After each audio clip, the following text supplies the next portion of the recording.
ఓం శ్రీ మాత్రే నమః. అందరికీ నమస్తే అండి. Welcome back to Lakshmi home maker 99 ఛానల్కి స్వాగతం అండి. అందరూ ఎలా ఉన్నారు ఫ్రెండ్స్? బాగున్నారా? నేనైతే చాలా బాగున్నాను. మీ అందరూ బాగుండాలని మనస్ఫూర్తిగా భగవంతుడిని కోరుకుంటున్నానండి. ఈరోజు 4:30కి అలారం పెట్టాను కానీ లెగవలేకపోయానండి. 5 గంటలకు లేచాను. లేచేసరికి మా పద్మ కాలింగ్ బెల్ కొట్టి ఇగోండి పువ్వులు అయితే తెచ్చిందండి. నేను ముందు రోజు చెప్పాను, ఇద్దరం వెళ్ళి పువ్వులు ఏరుకుందాం. మా ఇంటి పక్కన ఇంకొక అపార్ట్మెంట్ ఉందండి. మా అపార్ట్మెంట్ పక్కన అక్కడ పారిజాతం చెట్టు ఉంది. మేము కార్తీక మాసంలో నేను మా వాచ్మెన్ అలా ఆవిడ పద్మ కలిసి వెళ్ళి పువ్వులు తెచ్చుకునే వాళ్ళం అనమాట. ఈరోజు కూడా అలాగే చెప్పాను, పద్మ తొందరగా నాకు కాలింగ్ బెల్ కొట్టు వెళ్దాము అంటే, కిందకు వచ్చేయండి అమ్మ, వెళ్ళి మన ఇద్దరము ఏరుకొని వచ్చేద్దామా అన్నది. కానీ నేను లెగడం లేట్ అయిపోయిందనమాట. మా పద్మ ఏరుకొని తెచ్చేసింది. చాలా హ్యాపీగా అనిపించింది. అప్పుడప్పుడు నాకు పద్మ చాలా హెల్ప్ చేస్తుందండి. నేను వెళ్ళకపోయినా సరే, మీరు రావద్దులే అమ్మ నేను తెచ్చేస్తాను అనుకొని పువ్వులు ఏరుకొని తెచ్చేస్తుంది. చాలా హ్యాపీగా అనిపిస్తుంది అనమాట. ఒక్కొక్కసారి పువ్వులు తెచ్చింది అక్కడ పెట్టాను. ఆ తర్వాత పాచి ఇల్లు అయితే తుడుచుకుంటున్నాను. తుడిచేసి నా కాలకృత్యాలన్నీ తీర్చుకొని స్నానానికి అయితే వెళ్ళిపోయానండి. ఇగోండి స్నానం చేసి వచ్చేసాను. ముందుగా లేచిన వెంటనే సుప్రభాతం వేసేస్తానండి. లేదంటే అమ్మవారి పాటలు ఏవైనా పెడతాను, లేదంటే లలిత సహస్రనామం పెడుతూ ఉంటాను అనమాట. ఇగోండి ఇక్కడైతే ముందుగా నేను ఫ్రెష్ అప్ అయిపోయాను కదండి. అయిన తర్వాత ఇక్కడ ముందుగా ద్వార పూజ అయితే చేసుకోవాలండి. ద్వారం దగ్గర అటు ఇటు దీపాలు, అలాగే ముగ్గు మధ్యలో ఆవు పేడ ఉంటే ఆవు పేడ పైన మనము మట్టి ప్రమిద పెట్టుకొని దీపం వెలిగించుకోవాలన్నమాట. అమ్మకి ద్వారలక్ష్మికి మనము అంటే 2 ఆకు చెక్క ఇలా తాంబూలం అయితే సమర్పించాలి. ఆ తర్వాత అక్షతలు, పసుపు, కుంకుమ వేసుకొని నమస్కారం చేసుకొని ధూపం ఇవ్వాలన్నమాట. ఆ ధూపం ఇచ్చిన తర్వాత హారతి అయితే ఇవ్వాలి. ఇలా ద్వార పూజ అయ్యేసరికి ఇలా ద్వార పూజ చేస్తే మనకి చాలా చాలా మంచిదన్నమాట. ద్వార పూజ అయిన తర్వాతే తులసి కోట దగ్గర పూజ చేయాలి. ఒక సిస్టర్ అయితే నాకు కామెంట్ చేశారు, అక్క ముందుగా తులసి పూజ చేయాలా, తర్వాత మనము దేవుడి మందిరంలో పూజ చేయాలా అని అడిగారు. ఇదివరకు నాకు కూడా తెలియదు. ముందుగా నేను దేవుడి మందిరంలోనే పూజ చేసి తులసి కోట దగ్గర పెట్టేసేదాన్ని. మా గురువు గారు నాకు చెప్పారు ఏంటంటే, సకల దేవతలు ఉంటారు, ఎవరైనా సరే ఇంట్లో ఎక్కువగా పనులు ఉండేటప్పుడు ముందుగా లేచిన వెంటనే మీరు తులసి కోట దగ్గర దీపారాధన పెట్టియండి అమ్మ. తులసి కోట దగ్గర పెడితే సకల దేవతలకి పెట్టినట్టుగా చాలా మంచిది అని చెప్పారనమాట. అందుకే నేను ఏ పూజలు ఉన్నా సరే ఉదయాన్నే లేచిన వెంటనే సూర్యోదయానికి ముందే నేను తులసి కోట దగ్గర దీపారాధన చేసేస్తానమాట. ఈ మార్గశిర లక్ష్మీవారాల్లో మార్గశిర లక్ష్మీవారంలో మనము సూర్యోదయానికి ముందే నిద్ర లేవాలి. లేచిన వెంటనే ద్వార పూజ చేసుకొని తులసి పూజ చేసుకున్న తర్వాత ఇంట్లో దీపారాధన చేసుకోవాలి. సూర్యోదయానికి ముందే నైవేద్యాలు వండి పూజ చేసుకున్నా చాలా మంచిదనమాట. ఇక్కడికి నేను కొంచెం ఈరోజు నాకు లేట్ అయిపోయిందండి. 5కి లేచాను, అయినా సూర్యోదయం అవ్వలేదు. ఇంట్లో దీపారాధన చేసుకున్నాను, కానీ నైవేద్యం తయారు చేయలేదు. నైవేద్యం తయారు చేసుకొని పూజ చేసుకున్నాను అనమాట. ఇగోండి ఇక్కడైతే తులసమ్మకి కొంచెం నీళ్లు వేసి చక్కగా ధూపం, దీపం, నైవేద్యంతో పంచోపచారాలతో పూజ అయితే చేసుకున్నాను. మొన్న ఒక సిస్టర్ అయితే కామెంట్ చేశారండి, అక్క మా తులసమ్మ ఎదగట్లేదక్క, గ్రోతింగ్ ఆగిపోయిందక్క అని. మీ తులసమ్మ చాలా బాగుంటాయి అని అంటారు. అయితే మీ అందరికీ ఒక విషయం చెప్తానమ్మా. తులసమ్మ ఈ అంటే శీతాకాలంలో గ్రోతింగ్ అనేది కొంచెం తక్కువగా ఉంటుంది, చలికి అంత గ్రోతింగ్ ఉండదనమాట. అందుకోసం మీరు ఏమీ టెన్షన్ పడద్దు. ఈ శీతాకాలం అయిపోయిన తర్వాత మళ్ళీ మంచిగా మనము దాన్ని చూసుకుంటే మనకి గ్రోతింగ్ అయితే అవుతుంది. మీరు ఎటువంటి టెన్షన్ పడద్దు. అలాగే మీరు అంటే వేరే పాట్లో మార్చడం కూడా చెయ్యొద్దు. నర్సరీ నుండి తెచ్చిన వెంటనే అలా పెట్టేయండి. నర్సరీలు కూడా నాకు తెలిసినంత వరకు ఈ శీతాకాలం పెద్దగా గ్రోతింగ్ అయితే ఉండవండి. అవి కూడా కొంచెం డల్గా ఉంటాయి చలికి. ఓకేనా? ఇగండి ఇక్కడైతే తులసి కోట దగ్గర దీపారాధన అయిపోయింది. అలాగే ఇంట్లో కూడా దీపం వెలిగించుకున్నానండి. ఈరోజు కామాక్షి దీపం అయితే వెలిగించుకున్నానండి. మొన్న 2 కామాక్షి దీపాలు ఒక షార్ట్లో పెట్టాను కదండి. గృహప్రవేశం అయ్యేటప్పుడు తెచ్చుకున్న కామాక్షి దీపం అయితే ఈరోజు వెలిగించుకున్నాను. నెయ్యితో తృప్తిగా వెలిగించుకున్నానండి. ఆవు నెయ్యితోనే వెలిగించుకోవాలి. మామూలుగా ఇంట్లో సూర్యోదయానికి ముందే ద్వార పూజ, అలాగే తులసి పూజ, అలాగే ఇంట్లో దీపారాధన అయిపోయిందండి. ఇప్పుడు నైవేద్యం అమ్మవారికి తిమ్మనం తయారు చేస్తున్నాను. తిమ్మనం అట్లు అయితే ఈరోజు పెడతారనమాట. నేను అట్లు పెట్టలేదండి, ఓన్లీ తిమ్మనమే చేశాననమాట. తిమ్మనానికి ముందుగా రాత్రే నేను బియ్యాన్ని నానపెట్టుకున్నాను. చక్కగా వాష్ చేసుకున్న తర్వాత బియ్యంతో పాటు ఒక టెంకాయ అయితే కొట్టుకోవాలన్నమాట. అమ్మవారి దగ్గర నేను ఈవేళ సమర్పించానమాట. ఒక చెక్క దేవుడి మందిరంలో పెట్టాను, ఒక చెక్క ఇలా నైవేద్యం ప్రిపరేషన్ చేస్తున్నాను అనమాట. కొంచెం మనం నానబెట్టిన బియ్యము, అలాగే కొంచెం కొబ్బరి వేసి కొంచెం నీళ్ళు వేసుకొని చక్కగా గ్రైండ్ చేసేయాలన్నమాట. చాలా స్మూతీగా గ్రైండ్ చేయాలి. ఆ తర్వాత ఎసరు కోసం కొంచెం వాటర్ వేసుకోవాలి. ఒక్కొక్కరు ఒక్కొక్క విధంగా చేస్తారనమాట. ఇక్కడ నేను వాటర్ వేసాను, కొందరు పాలు కూడా వేస్తారనమాట. మనము లాస్ట్లో పాలు యాడ్ చేసినా పర్వాలేదనమాట. ముందుగా వాటర్లో అయితే ఈ తిమ్మనం ఉడికితే మంచి టేస్ట్ ఉంటుంది. దించే ముందు కొంచెం పాలు వేసినా సరిపోతుంది. ఇగోండి ఇక్కడైతే నేను మిక్సీ కొడుతున్నానండి. చాలా స్మూతీగా మిక్సీ కొట్టాలండి, గరగ్గా మిక్సీ కొట్టకూడదు. అయితే ఒక ఇలాచీ అయితే వేసుకున్నానండి స్మెల్ కోసం. ఇలా యాలక పళ్ళు వేసుకొని కొంచెం మనము మళ్ళీ గ్రైండ్ చేసుకుంటే సరిపోతుంది. ఇగోండి ఇక్కడ ఎసరులోని బెల్లం అయితే వేసాను. పంచదారతో అమ్మవారికి నైవేద్యం తయారు చేయొద్దనమాట. ఇక్కడ బెల్లం వేసుకున్నాను. ఇక్కడ ఈ ప్లేస్లో మీరు పాలు వేసేటప్పుడు మాత్రం బెల్లం వేస్తే కొంచెం ఇరిగిపోయే ఛాన్సెస్ ఉన్నాయండి. లాస్ట్లో మీరు బెల్లం కరగబెట్టిన తర్వాత మీరు వేయడానికి ట్రై చేయండి, పాల్లో చేసిన వాళ్ళు. నేను ఇలాగే చేస్తానన్నమాట. ఇగోండి ఇక్కడ బాగా అవి మరిగిపోయేవి, బెల్లం అంతా కరిగిపోయిందండి. కరిగిపోయిన తర్వాత ఇక్కడ నేను మిక్సీ జార్లో అది గ్రైండ్ చేశాను కదా, అది తిప్పుతూ మనము అంటే వెయ్యాలన్నమాట. అలా వేస్తే ఉండలు కట్టకుండా నీట్గా వస్తుంది. దీన్ని తిమ్మనం అని అంటామన్నమాట. ఇది అమ్మవారికి ఈ మార్గశిర లక్షవారాల్లో పెడతారనమాట. అమ్మకి చాలా ఇష్టం అనమాట. ఓకేనా, ఇగోండి ఈ విధంగా తిప్పాలన్నమాట, లేదంటే అడుగొంటిపోతుంది. ఆ తర్వాత ఇక్కడ కొంచెం నెయ్యిలో జీడిపప్పు, కిస్మిస్, బాదము ఉంటే బాదం, కిస్మిస్ ఉంటే కిస్మిస్, ఏవైనా సరే నేతిలో చక్కగా ఫ్రై చేసిన తర్వాత అందులో వేసేలా. ఇక్కడ ఈ నేతిలో వేసే ముందు, అంటే ఈ డ్రై ఫ్రూట్స్ వేసే ముందు కొంచెం పాలు కూడా యాడ్ చేసుకోవచ్చు అనమాట టేస్ట్ కోసం. ఓకేనా, ఇగోండి ఈ విధంగా అయితే నైవేద్యం తయారు చేసుకొని అమ్మ దగ్గర పెట్టేశానండి.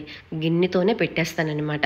ఆ తర్వాత ఈరోజు లలిత సహస్రనామం నేను చదువుకుంటానండి. ఈరోజు పౌర్ణమి కదా, లలితాదేవికి చక్కగా పానకం పెట్టాను. అలాగే అమ్మవారికి దానిమ్మ గింజలతో ఈవేళ అష్టోత్తరం చేద్దామనుకొని ఒక దానిమ్మ పండు అమ్మవారికి తాంబూలంలో పెట్టాను.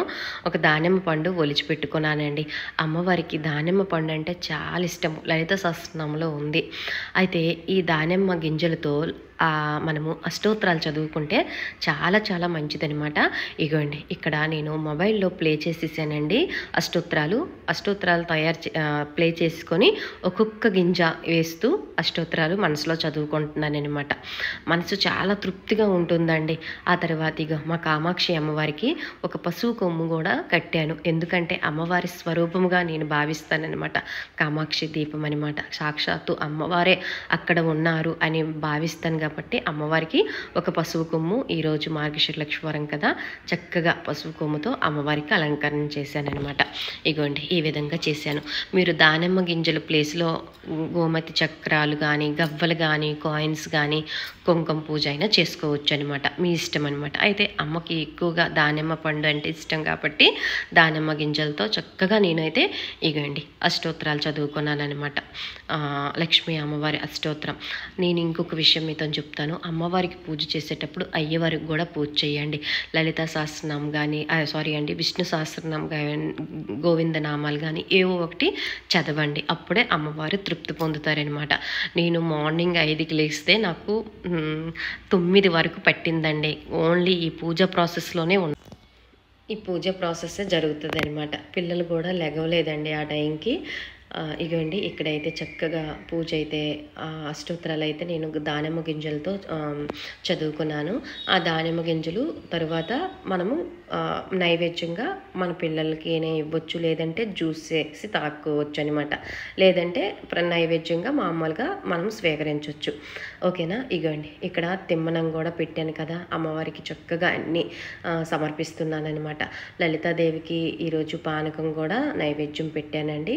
లలిత లలిత సహస్రనామం చదివేటప్పుడు పానకం సమర్పించాలని చెప్పాను కదా, అందుకోసం నేను పానకం పెట్టాను. అలాగే లలిత సహస్రనామం కూడా చదివాను, అష్టోత్తరాలు చదువుకున్నాను, అలాగే కథ కూడా చదువుకున్నాను. అందుకే నాకు 5 నుంచి 9 గంటలు పట్టిందనమాట. అంటే 9 వరకు, మార్నింగ్ 5 నుంచి 9 వరకు అమ్మ సేవలోనే ఉన్నాను. ఇగోండి మొబైల్లో చక్కగా కథ అయితే చదువుకుంటున్నానండి, మీకు చూపిస్తున్నాను. ఇగోండి కథ అంతా చదువుకున్నాను.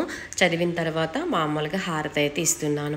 అయితే కొంతమంది సిస్టర్స్ ఏమడుగుతున్నారంటే, అక్క ఈరోజు ఉల్లి ఎల్లుల్లి తినకూడదా అని అడుగుతున్నారు. ఉల్లి ఎల్లుల్లి ఎట్టి పరిస్థితుల్లో తినకూడదు. అలాగే నూనెతో మనం చేసుకునే వంటలు కూడా మనం తినకూడదనమాట. పూజ చేసిన వాళ్ళు, పూజ చేయని వాళ్ళకి పెట్టొచ్చు అనమాట. ఇంట్లో వాళ్ళకి నూనె వంటకంతో వండుకోవచ్చు. ఎవరైతే పూజ చేశారో వాళ్ళకే చెప్తున్నాను. ఇంకొక విషయం ఏంటంటే, ఒక సిస్టర్ అయితే అక్క అప్పాలు బూర్లు నెయ్యితో, అంత నెయ్యి మా దగ్గర ఉండదు కదా, ఆయిల్తో చేసుకోవచ్చు కదా అని అడిగారు. ఆయిల్తోనే చేసుకోవచ్చండి. అంటే అమ్మవారికి అప్పాలు అలాగే పూర్ణాలు వండుతూ ఉంటారనమాట. ఇంకొక వీకు, ఆ వీక్లో ఒక సిస్టర్ అడిగారనమాట, అక్క నెయ్యితో చెయ్యాలా అలాగే ఆయిల్తో చెయ్యాలా అని అడిగారు. ఆయిల్తో చేసుకోవచ్చమ్మా, ఏమీ పర్వాలేదు.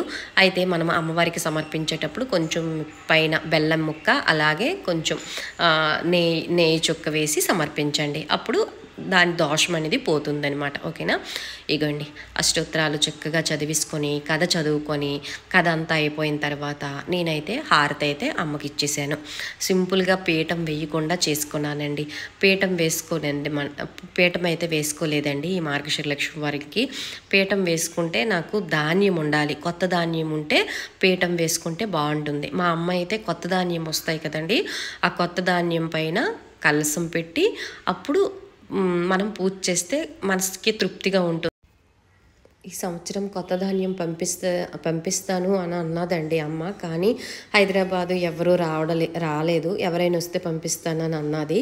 కానీ ఇప్పుడు ఈ టైంలో ఎవరూ రాలేదు, అందుకోసం నాకు పంపించలేదు. అమ్మ ఏం చేస్తుందంటే, కొత్త ధాన్యము తెచ్చి ఒక బుట్టతో కానీ లేదంటే ఒక మట్టి పాత్రలో కానీ పెట్టి దానిపైన కలశం తయారు చేసి అలా చేస్తుంది అనమాట.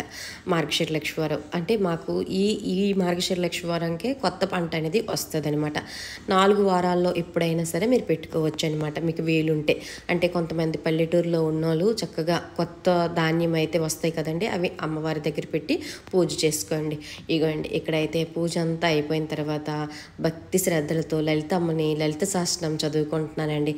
నాకు లలిత సహస్రనామం అంటే ఎంత ఇష్టమో, చదువుకున్నంతసేపు చాలా మనసుకి చాలా ప్రశాంతంగా ఉంటుంది. 2 పిల్లలు పడుకుండిపోయారు, ఇల్లంతా సైలెన్స్గా ఉందండి, ఎటువంటి డిస్టర్బెన్స్ లేదు. చక్కగా మనసుకు తృప్తిగా అయితే చదువుకున్నానండి. నాకు హ్యాపీగా అనిపిస్తుంది అనమాట. లలిత సహస్రనామం రోజు నేను చదవలేను, అంటే రోజు చదివితే మంచిది, కానీ ప్రతి శుక్రవారం అయితే చదువుతానండి. ఇలా పర్వదినాలప్పుడు, అంటే ఇలా మార్గశిర లక్ష్మి వారాలు అయ్యేటప్పుడు కానీ ఒక్కొక్కసారి నాకు మనసుకి ప్రశాంతంగా ఉంటే అప్పుడు కూడా చదివేస్తానమాట. అమ్మ నాకు ఎప్పుడు చదవాలనిపించి నా మైండ్లో వస్తే అప్పుడు చదువుకుంటున్నాను. నాకు చాలా ఇష్టం అనమాట. చాలామంది అడుగుతున్నారు, లలిత సహస్రనామం అక్క కష్టంగా ఉంటుంది చదవలేకపోతున్నామని. మనము ట్రై చేస్తూ ఉంటే ఆటోమేటిక్గా మనకి లలిత సహస్రనామం వచ్చేస్తుందండి. నాకు లలిత సహస్రనామం నేను చదివిన నుంచి నా జీవితమే మారిపోయిందండి. అంటే నాకు అనిపిస్తుంది అనమాట, అమ్మ పాదాలు పట్టుకుని నుంచి నాకు ఎటువంటి ఎటువంటి సమస్యలు లేవండి. చాలా చక్కగా అయితే అమ్మకు నమ్ముకున్నాను, అమ్మ పాదాలు పట్టుకున్నాను. తెలియక ఏవైనా తప్పులు ఉంటే క్షమించమ్మని ముందే నేను అమ్మకు చెప్పుకుంటున్నాను అనమాట. అమ్మ నీ లలిత పారాయణం చేస్తున్నాను, తప్పుంటే నన్ను క్షమించమ్మా అని ముందే అమ్మకి క్షమాపణ చెప్పుకొని లలిత స్టార్ట్ చేసేస్తానమాట. దయచేసి లలిత సహస్రనామం మీరు చదవడానికి ట్రై చేయండి ఫ్రెండ్స్.